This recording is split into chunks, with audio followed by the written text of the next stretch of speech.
ఇవాళ రేపు Indian politics లో చాలా కామన్ గా వినిపించే ఒక స్టేట్మెంట్ ఏంటి అంటే జవహర్ లాల్ నెహ్రూ దేశాన్ని నాశనం చేశాడని కొందరు పాలిటీషియన్స్ చెప్తున్నారు. కొన్ని టీవీ డిబేట్స్ లో వింటున్నాం, కొన్ని యూట్యూబ్ ఛానల్స్ లో ప్రతి రోజు వింటున్నాం. కానీ నాకు ఒక సింపుల్ డౌట్ ఉంటుంది. నెహ్రూ నిజంగా దేశాన్ని నాశనం చేసుంటే 75 సంవత్సరాల తర్వాత కూడా ఎందుకు ప్రతి ప్రైమ్ మినిస్టర్ ని నెహ్రూతో కంపేర్ చేస్తున్నారు?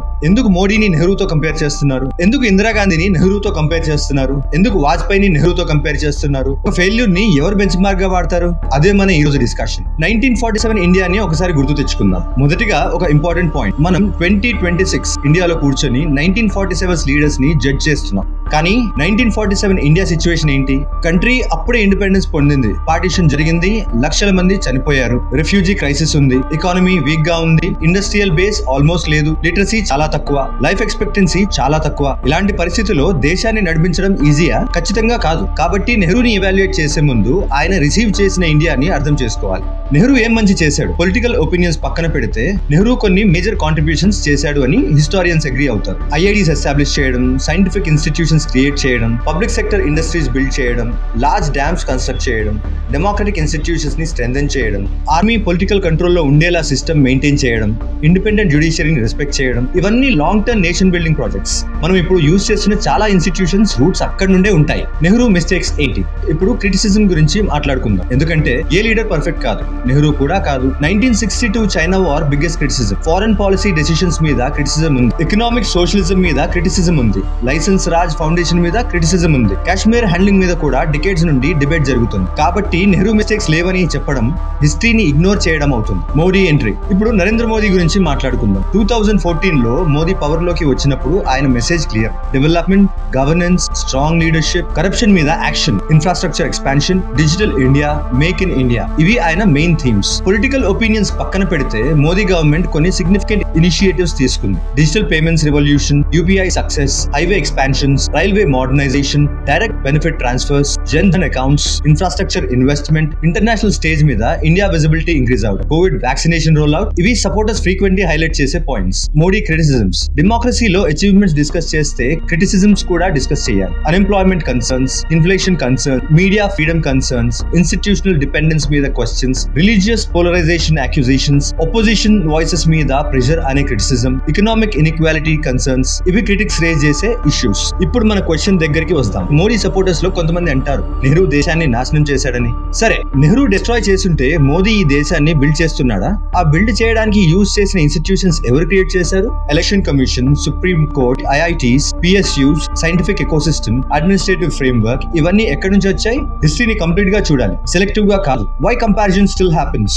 నెహ్రూ మరియు మోదీ కంపారిజన్ ఎందుకు కంటిన్యూగా అవుతుంది? రీజన్ చాలా సింపుల్. ఇద్దరు ఆర్డినరీ ప్రైమ్ మినిస్టర్స్ కారు, ఇద్దరు era defining leaders. Nehru independent India first vision ని షేప్ చేశాడు, Modi 21st century India direction ని షేప్ చేస్తున్నాడు. కాబట్టి కంపారిజన్ అన్అవాయిడబుల్. కంపారిజన్ అంటే ఒకరిని హీరో చేయడం కాదు, ఒకరిని విలన్ చేయడం కాదు, ఇంపాక్ట్ కంపేర్ చేయడం. Who is better? ఇప్పుడు ఆడియన్స్ లో చాలా మంది అడుగుతారు ఫైనల్ గా ఎవరు బెటర్ అని.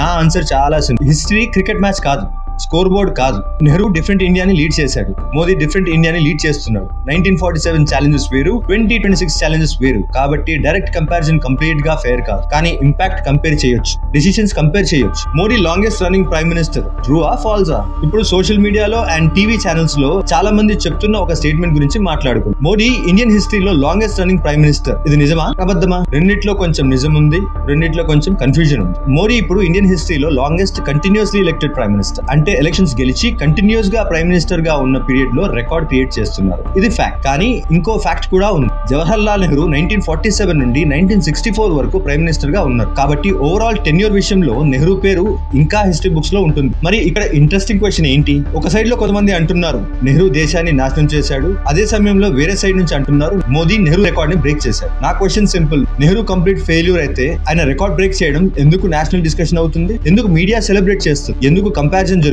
ఒక క్రికెటర్ లోకల్ గ్రౌండ్ లో సెంచరీ చేస్తే సచిన్ టెండూల్కర్ తో కంపేర్ చేస్తారా? చేయరు. కంపారిజన్ అంటే బెంచ్ మార్క్ ఉండాలి, ఇంపాక్ట్ ఉండాలి, హిస్టరీలో ఒక ప్లేస్ ఉండాలి. అందుకే మోదీ నెహ్రూ కంపారిజన్ 75 ఇయర్స్ తర్వాత కూడా కంటిన్యూ అవుతుంది. ఎందుకంటే ఇద్దరు ఆర్డినరీ పొలిటీషియన్స్ కాదు, ఇద్దరు ఇండియన్ హిస్టరీ డైరెక్షన్ ని నిర్మించిన లీడర్స్. కానీ ఒక్క విషయం మాత్రం ఒప్పుకోవాలి, ఇండియన్ హిస్టరీలో ఇన్ఫ్లుయెన్స్ చూపించిన లీడర్స్ లో ఈ ఇద్దరి పేర్లు తప్పకుండా ఉంటాయి. ఫ్రెండ్స్, నెహ్రూని దేవుళ్లాగా చూడడం తప్పు, నెహ్రూని విలన్ లాగా చూడడం కూడా తప్పు. మోదీని దేవుళ్లాగా చూడడం తప్పు, మోదీని విలన్ విలన్ లాగా చూడడం కూడా తప్పు. డెమోక్రసీలో లీడర్స్ ని వర్షిప్ చేయకూడదు, ఇవాల్యుయేట్ చేయాలి, క్వశ్చన్ చేయాలి, అచీవ్మెంట్స్ ని ఎక్నాలెడ్జ్ చేయాలి, మిస్టేక్స్ ని డిస్కస్ చేయాలి. కానీ హిస్టరీని స్లోగన్స్ తో రీప్లేస్ చేయకూడదు. ఒక లీడర్ ని అర్థం చేసుకోవడానికి మీమ్స్ సరిపోవు, వాట్సాప్ ఫార్వర్డ్ సరిపోవు, టీవీ డిబేట్స్ సరిపోవు, ఫ్యాక్ట్స్ కావాలి, కంటెక్స్ట్ కావాలి, హిస్టరీ కావాలి. మరి మీ ఒపీనియన్ ఏంటి? నెహ్రూ లెగసీని మనం సరిగ్గా అర్థం చేసుకున్నామా? మోదీ ఇంపాక్ట్ ని ఫ్యూచర్ జనరేషన్స్ ఎలా జడ్జ్ చేస్తాయి? కామెంట్స్ లో చెప్పండి. This is Vijay signing off for citizen first.